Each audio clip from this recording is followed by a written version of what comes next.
Assalamualaikum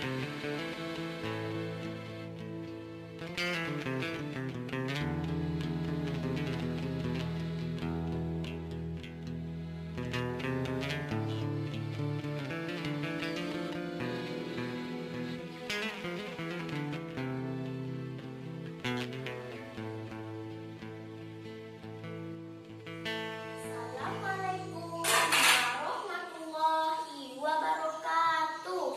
Perkenalkan, nama saya Novia. Saya dari SDN 12 Terentang, Kecamatan Terentang, Kabupaten Kuburaya. Saya hari ini akan bercerita tentang legenda Batu Belah Batu Betangko. Begini ya ceritanya. Konon di daerah pantai kota Pemangkat, tepatnya di kawasan Tanjung Batu, sebagian mata pencaharian masyarakat adalah nelayan. Di antara banyaknya masyarakat pada zaman itu, terdapat sebuah keluarga kecil yang hidup di bawah garis kemiskinan. Tulang punggung keluarga itu adalah seorang wanita Balu. Ia dikenal dengan panggilan Mak Risah. Ia harus bertahan hidup dan menghidupi kedua anaknya.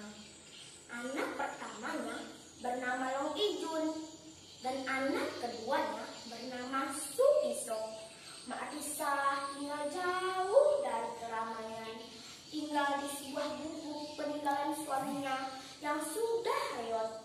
Untuk menghidupi kedua anaknya, Mak Risah tidak berani lagi untuk berkeluh kesah karena tidak tahan melihat bayangan anak-anaknya yang kelaparan di benaknya. Kerjaan sehari-hari Mak Risah adalah mengumpul kayu api di hutan dan membantu warga sekitar jika ada yang membutuhkan tenaganya. Hari itu, ia hanya mendapatkan sedikit kayu api, hanya cukup untuk membeli garam jika dijual. Ia tersenyum dan setelah lelah mencari kayu api di hutan dan menjualnya, Mak Risah pun pulang ke rumah. Hari sudah agak tinggi, Mak Risah pun pergi ke pantai untuk mencari makanan untuk keluarga kecilnya. Setiap sebelum pergi kemanapun, Mak Risah berpesan kepada Long Ijun agar senantiasa menjaga adiknya. Sesampainya di pantai, Mak Risah bergegas mencari kesana kemari ikan tembakul yang bisa berjalan dengan sidik dari ekornya. Ikan itu hidup di alam seperti katak. Ia memiliki ikan gabus tapi mempunyai mata yang besar menjorok keluar seperti ikan iguana. Orang setempat menyebutnya ikan tembakul untuk berukuran besar dan ikan nengok untuk berukuran kecil. Biasanya hidup di air panjang yang berlumpur. Mak Risah dan anak-anaknya sangat gemar menikmati telur ikan tembakul. Kebetulan banyak sekali ikan tembakul hari itu, namun hanya sedikit yang bertelur. Tidak lama kemudian Mak Risah sudah mendapatkan ikan tembakul yang bertelur cukup untuk makan siangnya. Hari ini pulanglah Mak Risah ke pondok yang lewat dan memulai membersihkan ikan tembakul untuk diambil telurnya. Saat ingin membuat bumbu untuk merebus telur, ternyata bahannya seperti kunyit dan jahe sudah habis. Biasanya Long Ijun yang mengambil di kebun belakang rumah, mungkin asik bermain dengan adiknya hingga ia lupa mengambilnya. Mak Risah pun merebus telur hanya dengan garam. Lalu ia pun memanggil anak-anaknya. Long Ijun, Sukiso. Ye mak, kami gue bosan kalau tu aja, kata Long Ijun.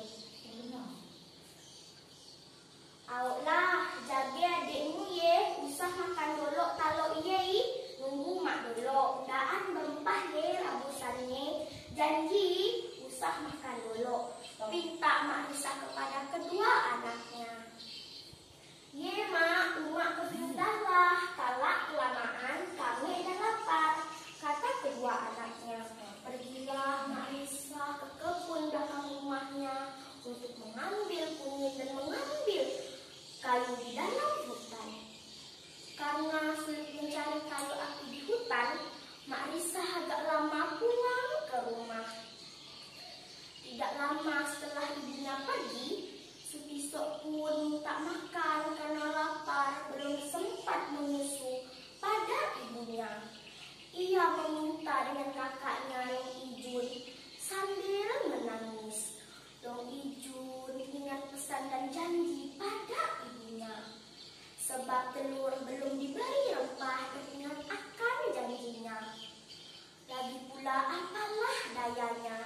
diam. Tak terasa air liur mengalir rongga mulutnya, ditambah perut keroncongan saat mencium aroma telur yang sudah matang. Bergegaslah Long Ijun mengambil piring dan sendok, mengambil kembali telur di panci. Saking lapar dan nikmatnya telur tembakul, habislah telur tembakul dimakan oleh Long Ijun dan Supisok tanpa meninggalkan sedikit pun untuk ibunya. Sepulangnya Mak Risah dari mencari kayu dan rempah, betapa ia sangat terkejut melihat telur yang tidak lagi bersisa. Sampai hati kau Jun, Mak Daan kau sisakan sedikit pun, katanya mengeluh sambil duduk berpangku tangan di bedul itu. Supisok menangis terus, Mak. Sejak pagi kelaparan susu. Ijun pun juga lapar sekali. Sedari pagi belum merasakan ape-ape, kata Long Ijun. Mak mengira sepulang mencari kayu dan rempah, kita makan bersama-sama, kata Mak Risah. Long Ijun sedih sekali mendengarkan ucapan ibunya dan tertunduk pilu sambil menangis.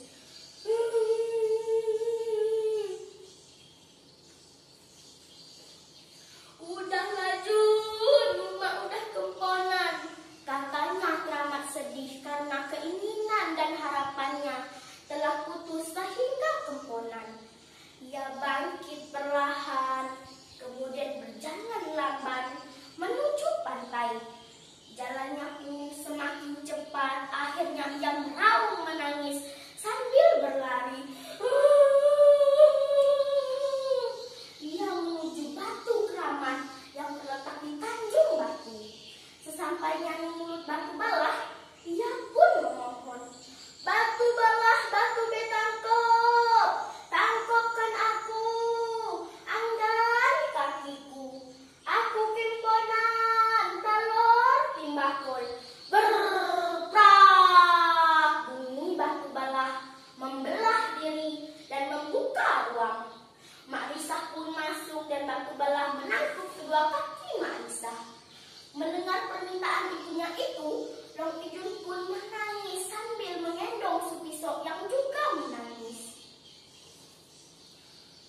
"Oh Mak, balik bude, hari dah malam, adik nak nyusu," kata Long Ijun. "Indah, aku ndak mau balik, kita berdua jahat, ndaan sayang anu Mak," jawab Mak Risah sementara kedua kakinya sudah tertangkap Batu Balah. Lalu ia pun memohon lagi, "Batu Balah, Batu Betangkop, tangkopkan aku, anggan parutku. Aku kemponan,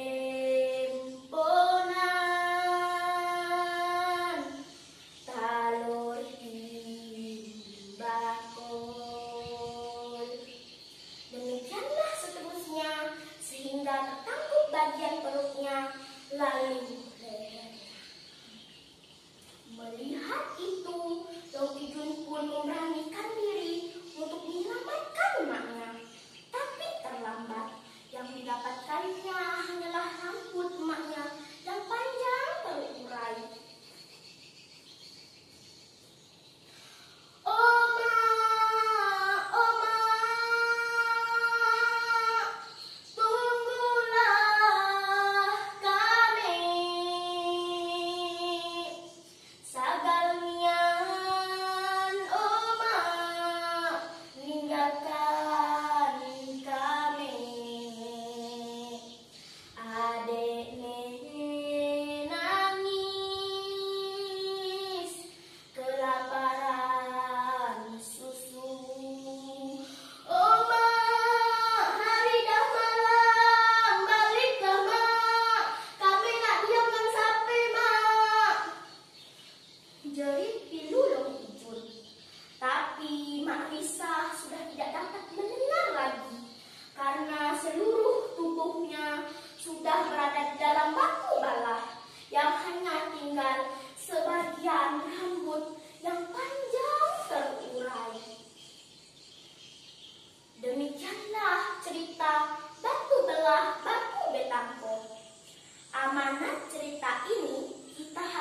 menepati janji